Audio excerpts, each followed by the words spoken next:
Hi friends, என்ன பார்க்குறீங்க? காடு மாதிரி இருக்குன்ட்டா? இது காடு தான், ஒரு மாதிரி தோட்டத்தில் ஒரு பிளான்ட்டு. அந்த பிளான்ட்டில் ஒரு எம்சிபி. அந்த எம்சிபிக்குள்ளே பாருங்கள் முட்டை 3 முட்டை இருந்துச்சுங்க. அந்த 3 முட்டையில் 2 முட்டை குஞ்சு பொரிஞ்சிருச்சு. ஒரே ஒரு முட்டை மட்டும் குஞ்சு பொரிக்கலை. அது ஏன் பொரிக்கலைன்னு தெரில, கூமுட்டையா என்னன்னு தெரில. இருங்க எடுத்து பார்ப்போம். இப்போ எடுப்போம், அதை வெளியே எடுப்போம். இங்கே பாருங்கள், அது முட்டை தான். அது பார்த்திங்கன்னா ரொம்ப சின்ன முட்டையாக இருக்குது.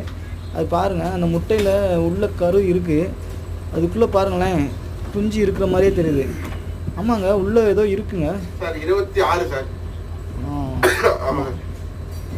அதான் ஃப்ரெண்ட்ஸ், இது என்ன முட்டைன்னு யாருக்காவது தெரிஞ்சுன்னா கமெண்ட் பண்ணுங்கள்.